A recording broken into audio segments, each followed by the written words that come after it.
Bom, Simone, queria te agradecer pela presença aqui conosco para o Projeto Movimente. Então, a gente hoje está trazendo a temática da nutrição para o projeto, falando um pouco de saúde e bem-estar, especificamente sobre nutrição. Reiterar novamente, participar conosco, trazer a tua expertise sobre o assunto.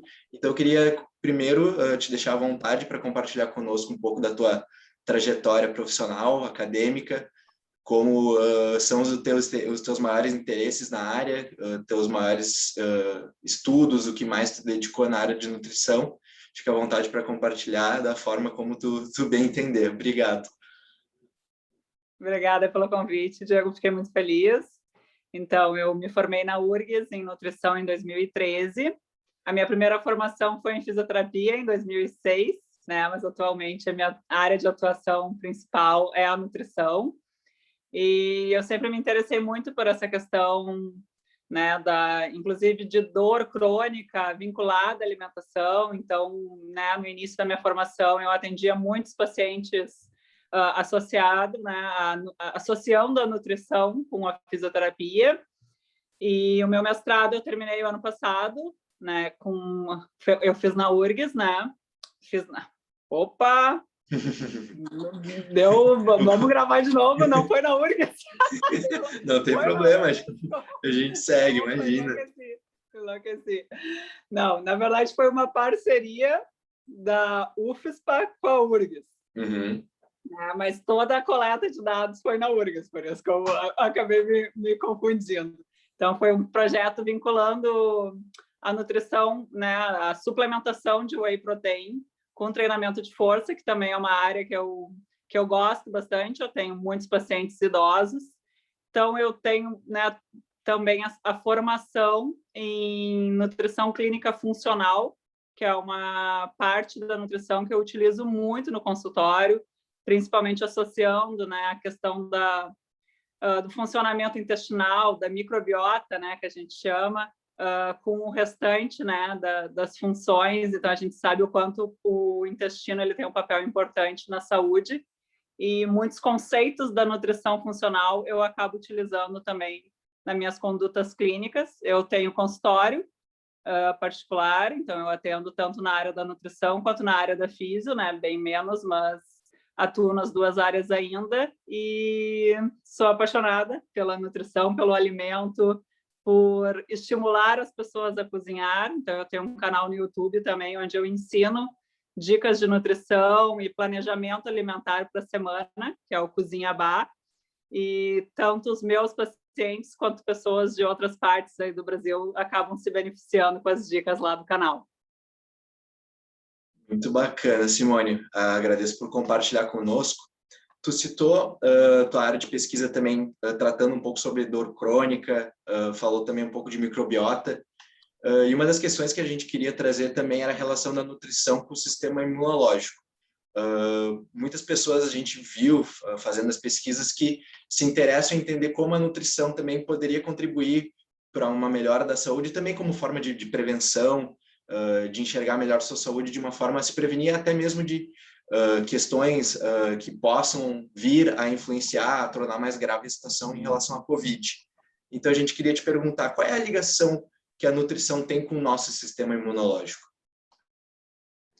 Na verdade, pensando, né, em toda essa questão, não só a nível de microbiota, né, mas de nutrientes mesmo, que são importantes, né, na melhora do nosso sistema imune. Mas é sempre bom a gente deixar claro, né, Diego, que prevenção é máscara, né, e evitar aglomeração, né, porque às vezes as pessoas acham que suplementar e se alimentar bem, então já está garantido, né, mas tem muitos nutrientes, sim, que são envolvidos, né, no sistema imune, mas eu diria que antes disso, antes da gente pensar em nutrientes, suplementação, a gente tem que pensar numa alimentação mais baseada em alimentos in natura e minimamente processados, né? Porque quando a gente fala em microbiota, não adianta a gente suplementar tanto zinco, selênio, probióticos, né? Que muita gente utiliza às vezes por conta. Não adianta a gente suplementar tudo que é importante para a microbiota se a gente não tira os agressores, né? Os agressores principais seriam basicamente os aditivos, excesso de conservante, né, presente nos alimentos ultraprocessados, agrotóxico, né, então sempre que a gente puder priorizar uma alimentação orgânica, melhor, pensando em imunidade, porque isso vai melhorar também a questão da nossa flora intestinal, né, da nossa microbiota, para depois que a gente tirar os agressores, inclusive tem muita questão vinculada à alergia alimentar, e daí isso é muito individual, né? Pessoas que têm uma sensibilidade à lactose ou uma sensibilidade ao glúten. Então, primeiramente, a gente tem que mapear tudo isso, né?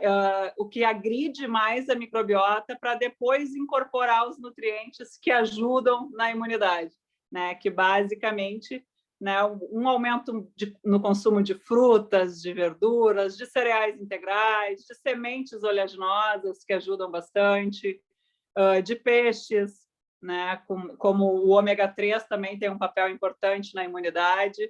Então, tem todo um trabalho antes da gente pensar em suplementação, né? Eu sempre falo isso.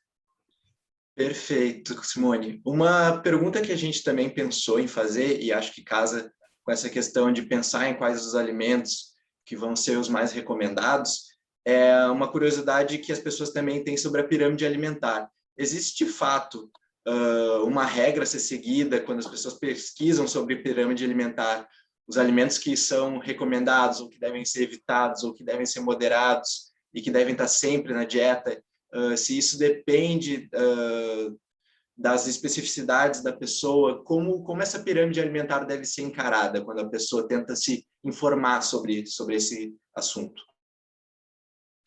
Eu, na minha prática clínica, eu acabo utilizando muito a pirâmide da dieta mediterrânea, porque quando a gente pensa também em inflamação, e daí quando pensa também em imunidade, a gente tem visto vários benefícios da dieta mediterrânea, né? Mas legal esse ponto que tu falou, de que cada pessoa, na verdade, né, às vezes tu tem que fazer adaptações individuais, né? Às vezes a pessoa tem um consumo, por exemplo, exagerado de carboidrato, né? Então, para aquela pessoa, talvez uma pequena restrição já vai ajudar, né? Então, né, porque a maioria das pirâmides tem a base como carboidrato, né, como um consumo maior. Então, isso tem que ser bem avaliado de pessoa para pessoa. Eu acabo utilizando muito a pirâmide da dieta mediterrânea nas minhas condutas, né, por toda essa questão anti-inflamatória que a dieta mediterrânea nos propicia, né, pensando também em imunidade, pensando em depressão, né, toda a saúde mental. Então, tem muitas questões envolvidas aí que, né, pensando na saúde cardiovascular, no diabetes. Então, eu sou uma idealizadora aí da dieta mediterrânea, eu acabo utilizando muito nas minhas condutas.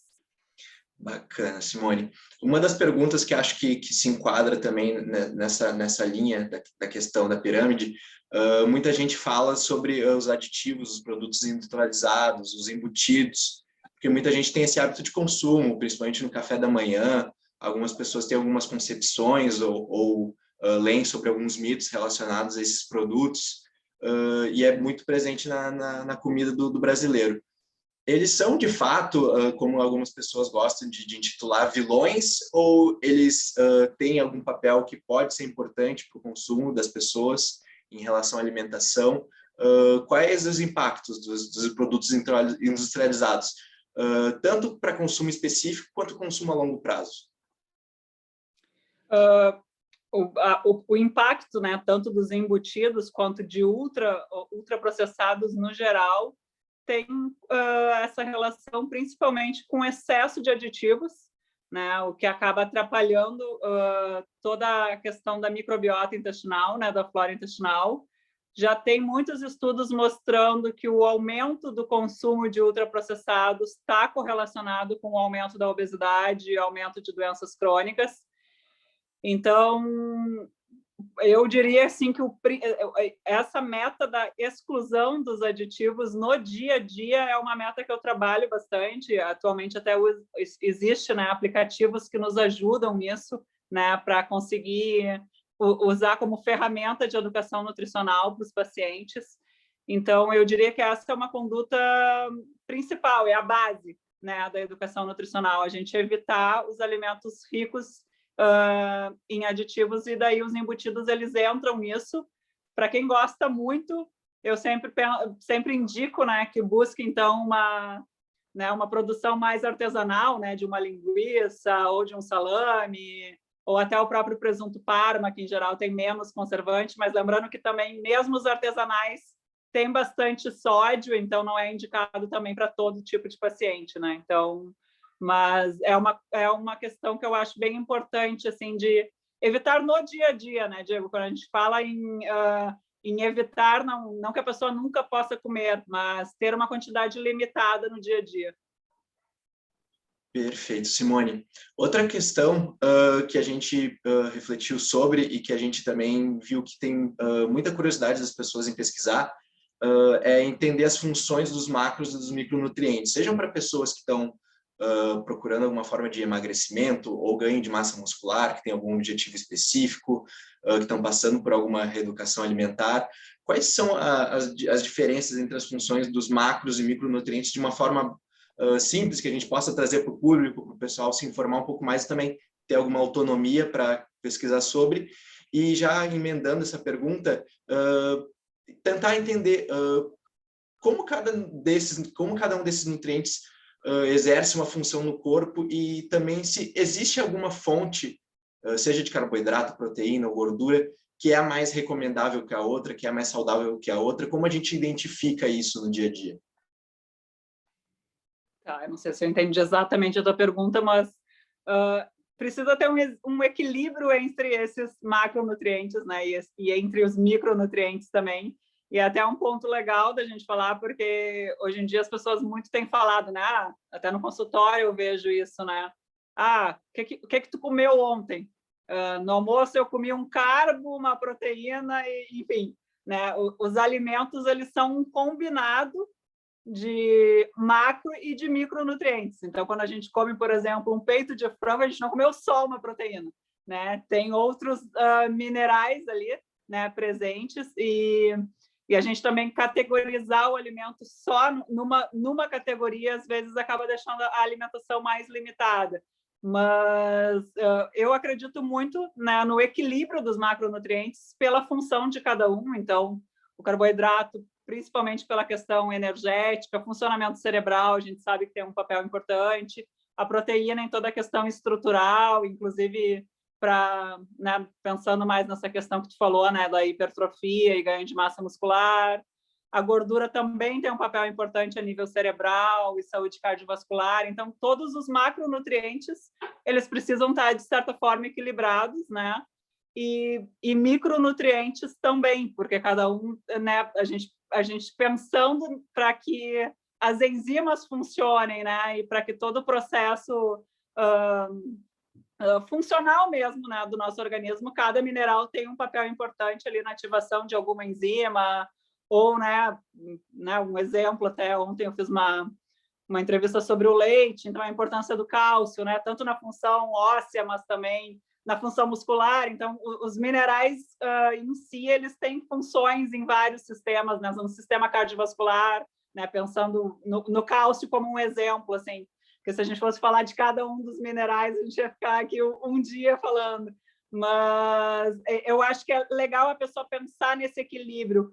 Mas a dica geral, eu diria, para esse equilíbrio é pensar realmente nos grupos, né? Os carboidratos como cereais, né? Arroz, batata, aipim, as fontes de proteína como, né, o frango, o peixe, a carne, o grupo dos feijões, né? Que são uma boa fonte de proteína vegetal, como além dos feijões, o grão de bico, a lentilha, as fontes de gordura boa, como o azeite de oliva, sementes oleaginosas, né? Nozes, castanhas, amêndoas. Então, pensar em todo esse equilíbrio.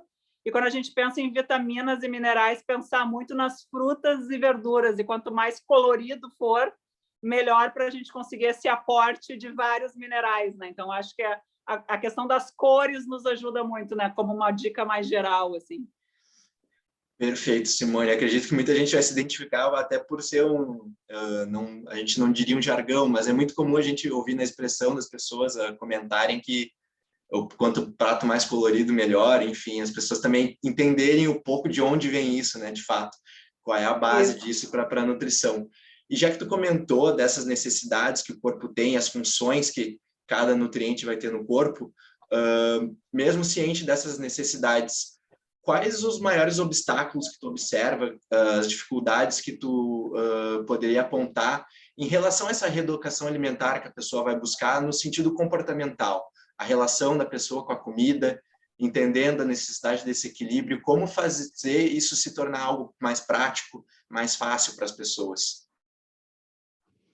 A gente está vivendo num momento em que, né, muito ansioso, né, eu acho que para muita gente, assim, então, com certeza, a ansiedade é um ponto aí que influencia, né, a gente não identificar exatamente né, o que é aquela fome, né, ou muita gente começou a comer mais, né, por ansiedade, beber mais, né, bebidas alcoólicas. A gente sabe que isso também é uma questão bem importante, que eu tenho identificado muito isso no consultório, né, por um comportamento mais depressivo. Então, a pessoa está mais deprimida, bebe mais, está mais ansiosa, come mais, e está cansada, né, de toda essa função, assim, exemplificando mais o contexto pandemia.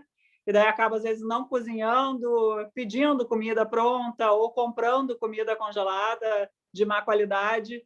Eu diria que o principal, assim, o que mais atrapalha isso, essa ansiedade e a falta de planejamento, né? Então, o planejamento alimentar ele ajudaria muito nesse sentido de já ter preparações feitas em casa, e daí isso é outra questão comportamental, né? A pessoa estimular a desenvolver essas habilidades culinárias e criar esse hábito de ter a sua comida, né? De conseguir identificar ali todos os ingredientes e ter mais controle, né? Quando a gente cozinha, a gente, além da questão do...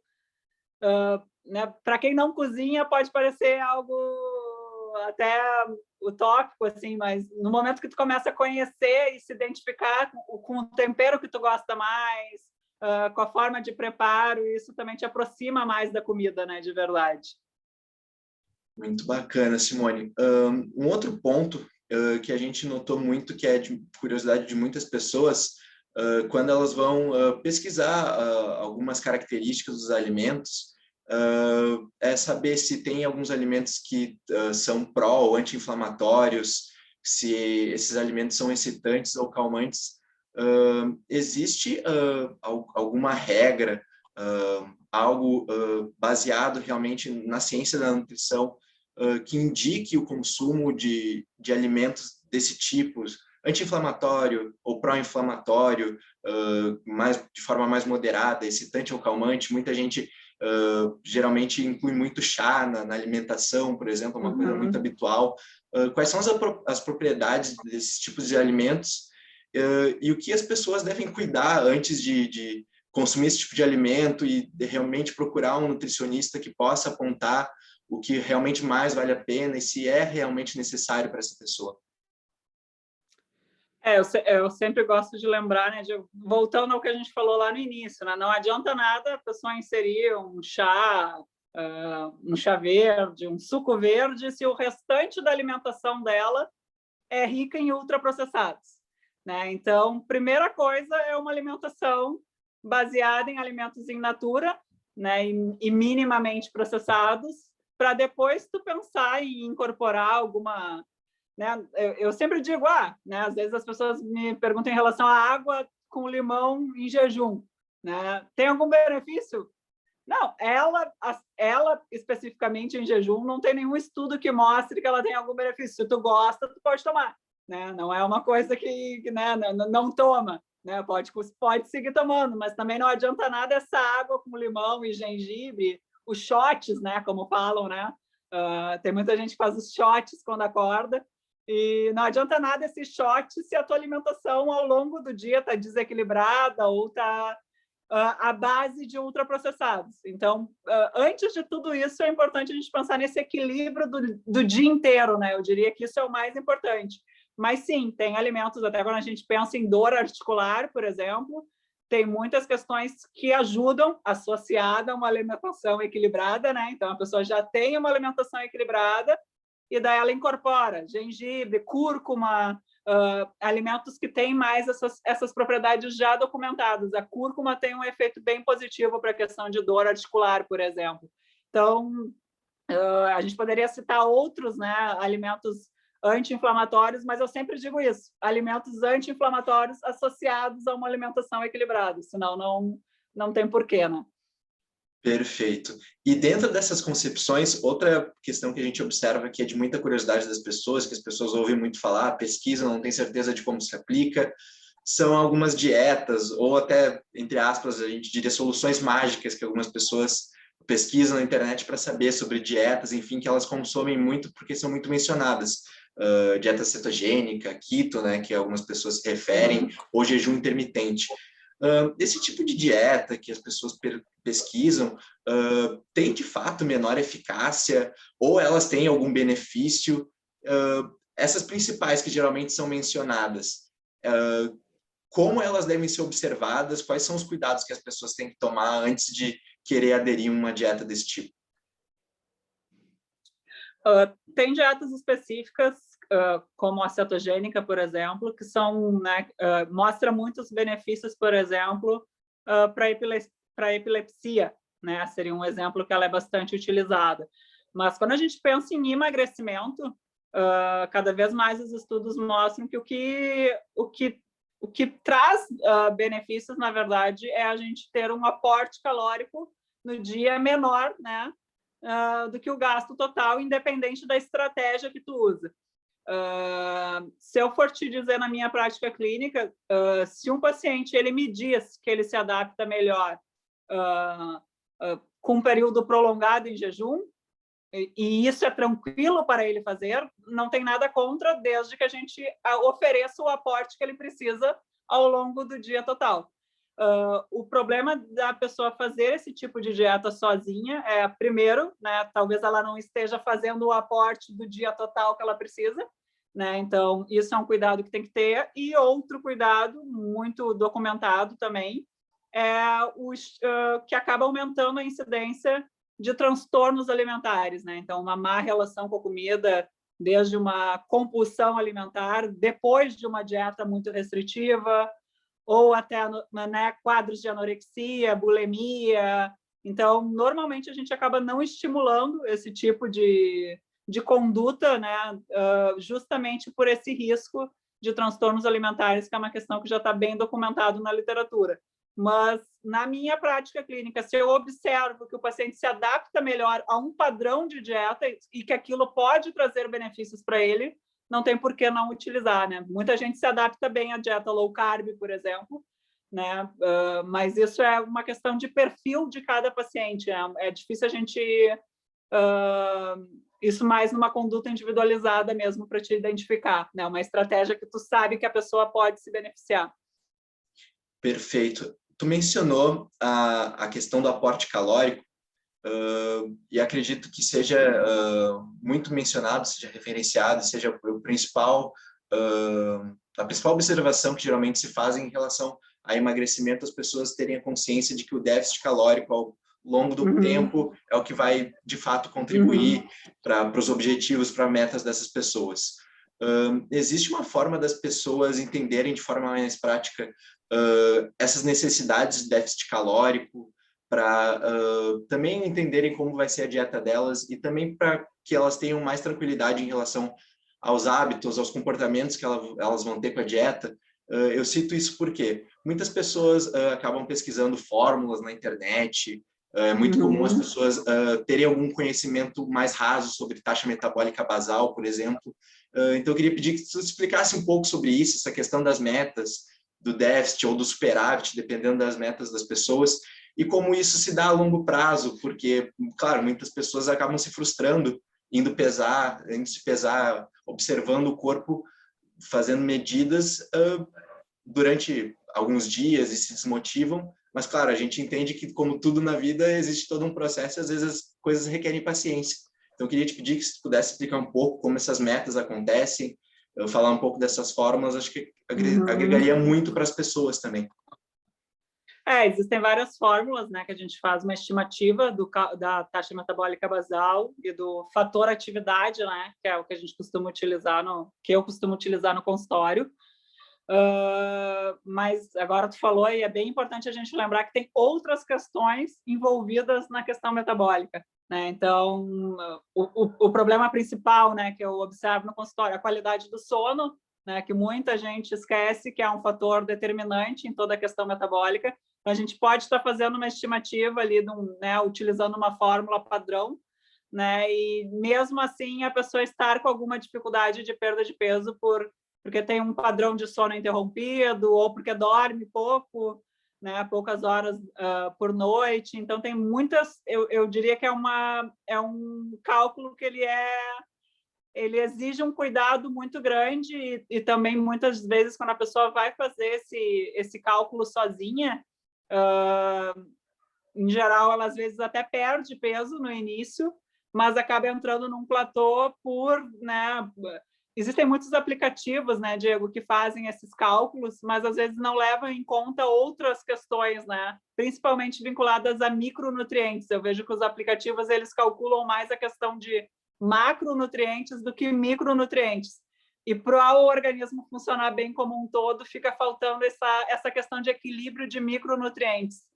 Então, mas eu diria assim que a pessoa dormir bem, né, praticar atividade física regularmente, né, e ter uma noção básica por uma taxa, né, por uma fórmula básica de taxa metabólica, isso já ajudaria bastante. Se ela não conseguir, né, uma consulta individualizada, isso já dá um norte bem bom, assim, né, de gasto, né?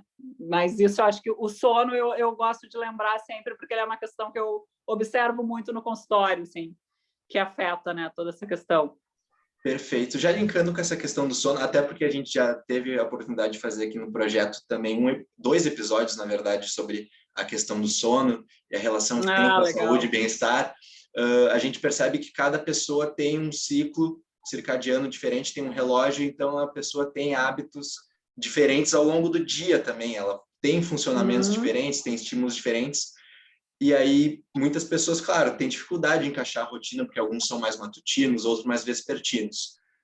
Como é essa ligação da alimentação com os horários das pessoas? Muitas pessoas, a gente vê que tem hábitos de alimentação, de ir aos poucos e comendo alguma coisinha, indo beliscar, como a gente diz na geladeira, alguma coisa, e às vezes é difícil manter um controle do que está consumindo de fato e ter uma visão geral do seu consumo e de como é seu hábito de alimentação.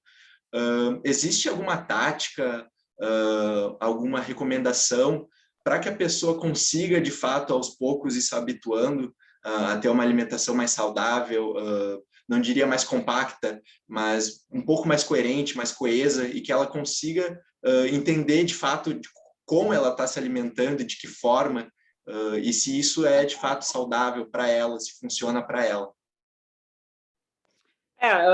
Assim como tudo, eu acho, né, tanto no exercício, na reabilitação, eu acho que na alimentação a gente também tem as individualidades bioquímicas que a gente fala, né? Então, cada pessoa responde de um jeito diferente. Mas, assim, se eu for pensar em dicas gerais, assim, né, tentar ter um hábito regular de frutas. E isso eu sempre digo para os meus pacientes, né, numa média, né? Tu consuma 3 frutas diferentes no dia, nos horários que ficar mais fácil para ti, né? Então, não tem uma regra, Simone, eu tenho que comer nos lanches, não. Simone, eu não faço lanches, eu não quero comer de 3 em 3 horas, ok? Coloca uma no café da manhã, uma no almoço e uma no jantar, né? Não tem problema. Então, isso é muito individual, né? Mas se eu fosse te dar dicas assim gerais, ter esse hábito, né, das frutas de forma regular, né? Um consumo de verduras e legumes de uma forma regular também, pelo menos 3 tipos diferentes. E, de novo, não tem uma regra de horário. Simone, eu posso comer palito de cenoura no meio da tarde? Pode, se tu não quer comer no almoço, né? Então, isso são as individualidades, né, que a gente vai adaptando. Ter o hábito de inserir as sementes oleaginosas, mesma coisa, não importa o horário, né? Não precisa ser junto com uma fruta seca no lanchinho, não, joga em cima da tua salada, né? Então, criar esses hábitos positivos, né? O consumo de frutas, o consumo de verduras e legumes, o consumo de sementes oleaginosas, reduzir o consumo de carne vermelha. Então, mesmo para quem não é vegetariano, criar o hábito de reduzir ao máximo a carne vermelha, porque, além de todo o impacto ambiental, ela é uma carne que realmente a gente deve consumir numa frequência menor, então tentar reduzir para 2 vezes na semana. Então, essas pequenas atitudes a gente vê que já vão causando assim, um impacto bem positivo assim, né? na saúde como um todo. Eu acredito que também sejam de extrema curiosidade de quem vai também assistir esse conteúdo, da comunidade acadêmica, tanto o público em geral, essa questão da carne vermelha, porque realmente é uma pauta que está muito em voga.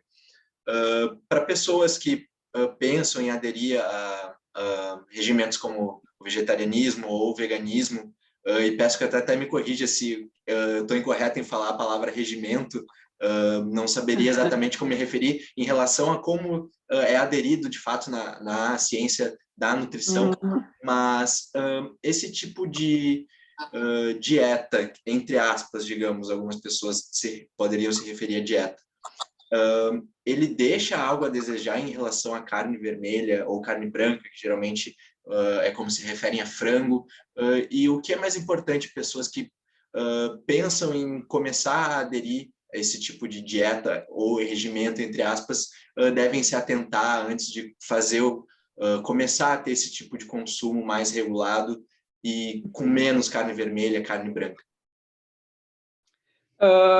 Primeira coisa, sim, existe a dieta vegetariana, né? Existe a dieta ovo-lacto-vegetariana, né? Que normalmente são pessoas que... Normalmente não, são pessoas que ou pararam de consumir qualquer tipo de carne, né? Mas ainda consomem ovos e laticínios,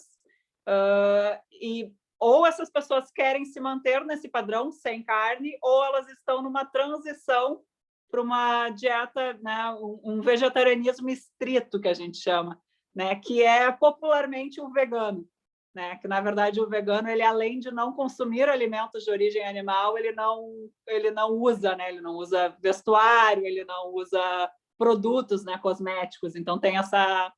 Mas a gente popularmente usa o vegano, né, para quem não consome nada de origem animal. Mas a gente consegue encontrar todos os nutrientes, né, que a gente precisa numa dieta vegetariana.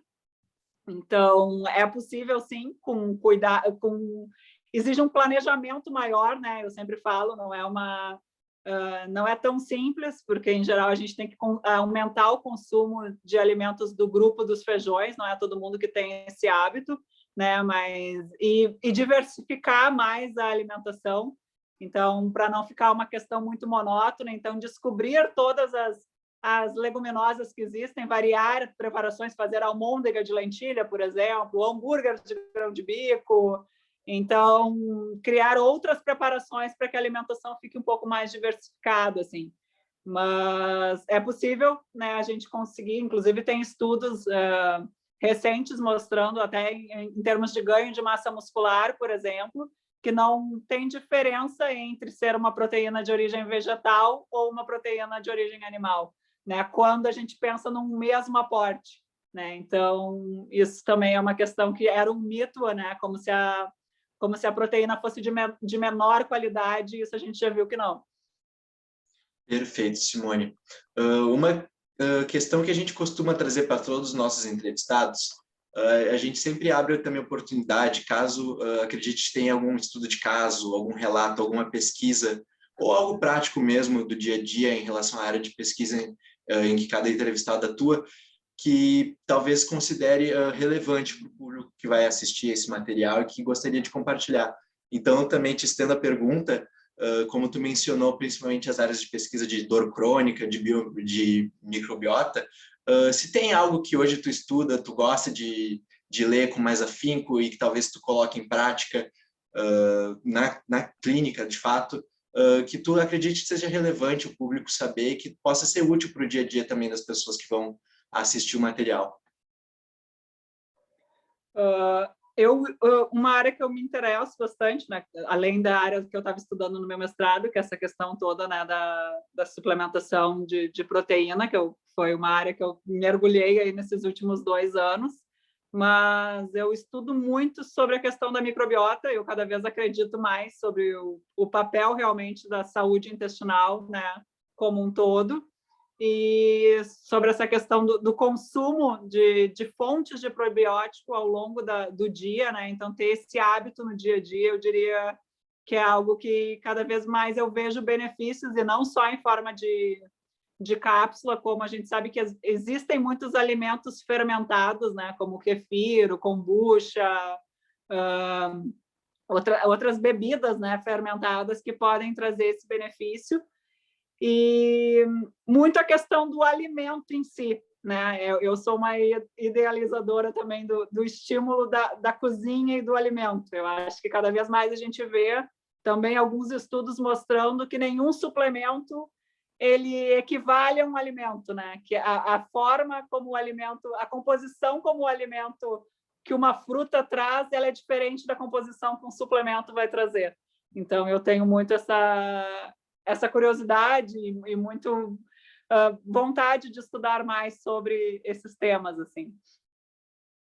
Simone, a gente está se encaminhando já para o encerramento dessa entrevista, e a gente queria também te pedir, caso possível, se tu pudesse compartilhar, porque eu acredito que é uma coisa que acontece muito com o brasileiro quando vai fazer suas compras, vai pensar na sua alimentação, e que a gente percebe que também não é um tipo de educação, e é de fato uma educação porque se requer um conhecimento sobre como lidar com as tabelas nutricionais, com as informações que vem em cada produto que se compra no supermercado.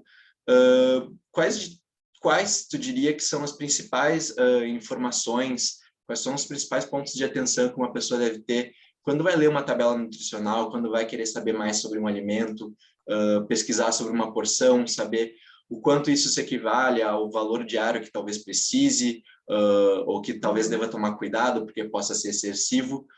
Quais são as principais questões que uma pessoa deve observar quando vai fazer suas compras? Eu diria que o principal, no meu ver, né, antes da tabela nutricional, é criar o hábito de ler a lista de ingredientes. Então, eu sempre digo para os meus pacientes, né, e também em vídeos do canal, que a lista de ingredientes eu considero ela mais importante, inclusive, do que a tabela nutricional. Então, a lista de ingredientes, a primeira dica é que ela aparece em ordem do que tem mais no produto, né? Então, por exemplo, se tu compra um chocolate, que o primeiro ingrediente é o açúcar, ele tem mais açúcar do que qualquer outro ingrediente da lista, né? Outro detalhe importante é os nomes estranhos na lista de ingredientes. Então, quanto mais nomes estranhos tiver na lista, né, nomes que eu costumo dizer no consultório que tu não consegue comprar, né? Então, se tu vai lá comprar um pão, que ele é farinha, água, óleo, sal, tudo tu consegue comprar, né? Quando começa os nomes que tu não conhece, quanto menos nomes que tu não conhece tiver no rótulo, melhor, né? Então, essa eu acho que seria a minha segunda dica em relação ao rótulo dos alimentos. E pensar nas questões de, né, açúcar mascarado. Então, tem várias formas da gente chamar o açúcar, né? Hoje em dia está muito na moda, às vezes, produtos falsos saudáveis, né? Que a pessoa, por exemplo, me traz uma barrinha no consultório para eu olhar. Se olha, essa barrinha ela não tem açúcar, mas ela tem xarope de glicose vinda do arroz integral orgânico. Isso é uma forma de açúcar industrial, né? Então, a gente tentar entender o quanto a indústria também utiliza isso, né, para nos enganar. Eu costumo indicar muito um aplicativo que ajuda muito meus pacientes, que é o Desrotulando, né? Ali no Desrotulando, ele é muito didático, né? E eu falo aqui porque eu realmente acho que ele é uma ferramenta que auxilia muito, né? Tanto a questão de identificar se tem gordura trans, que é outro ponto. Então, às vezes, a gordura trans ela está com diferentes nomes, o açúcar, né, está com diferentes nomes. O aplicativo ele ajuda muito, né? Então, ele faz um escaneamento, ele consegue fazer o escaneamento do código de barras e ele já te diz se tem gordura trans, se não tem, se tem açúcar, se não tem, quantos aditivos tem. Então, às vezes, um pão, por exemplo, mesmo sendo integral, ele pode ter 10 aditivos. Então, isso eu acho que é o mais importante quando tu vai escolher um produto, né? Evitar os produtos com muito aditivo, com gordura trans e com muito açúcar, basicamente, e com muito sódio. Com certeza, muito bacana, É. Simone. Para encerrar, eu queria também deixar o espaço para que tu compartilhe algo que tu gostaria que o público soubesse, tanto sobre a nutrição, quanto alguma atividade, algum projeto, algo que tu gostaria de compartilhar com o público, fica super à vontade. A gente sempre abre esse espaço também para quem vem aqui conversar com a gente possa também comentar um pouco, não só sobre si, como se vê na profissão, na área, na pesquisa, mas como também para compartilhar o que tiver à vontade. Então, te deixo o espaço aberto para ti. Eu acho que como mensagem eu diria que eu sou uma fã da cozinha, assim, eu acho que a cozinha ela ajuda muito no processo de reeducação alimentar, né? Então, né, tanto de uma forma individual como pensando em uma questão familiar, né? Quando a gente pensa também em famílias, né, crianças, né, esse contato de ver o pai e a mãe cozinhar, né, de entender o que é os alimentos. Então, eu diria assim que para mim o principal, né, se as pessoas assistissem esse vídeo e começassem a priorizar alimentos in natura ao invés de alimentos embalados, eu acho que isso já teria valido aqui a nossa hora de conversa. E eu acho que é por isso que eu me interesso tanto em estimular que as pessoas se aproximem mais da cozinha. Eu acho que no momento que tu te aproxima da cozinha, fica mais fácil tu te aproximar dos alimentos in natura, né? Essa seria a minha mensagem. Bom, Simone, quero te agradecer muito pela presença com a gente, por contribuir com a tua expertise sobre o assunto. Espero que o pessoal aproveite bastante essas dicas, essas informações, até para ter mais autonomia, que é uma questão que tem aparecido muito em todos os episódios que a gente traz aqui, sempre voltados à saúde e bem-estar. A ideia é justamente trazer um pouco do que é cada área, do que é cada temática, mas sempre possibilitando que cada um entenda as suas especificidades, suas individualidades, seu momento, claro, também considerando as circunstâncias da pandemia, que possa tomar as suas decisões por si em relação à saúde, que também é uma questão muito importante. Então, quero de novo te agradecer e espero que o pessoal consiga aproveitar muito o material, certamente vai ser de muita valia para todo mundo. Eu que agradeço de novo, Diego. Lá no meu canal também tem muitas dicas, né? Para quem quiser acompanhar, é no YouTube, é o Cozinha Bar, e no Instagram é o @cozinhabaroficial. Então, eu sempre tento colocar muito isso do comparativo da receita caseira com a versão industrializada, que eu acho que é um ponto que para mim, eu vejo muita diferença, né? Nos meus pacientes e também no meu dia a dia, assim.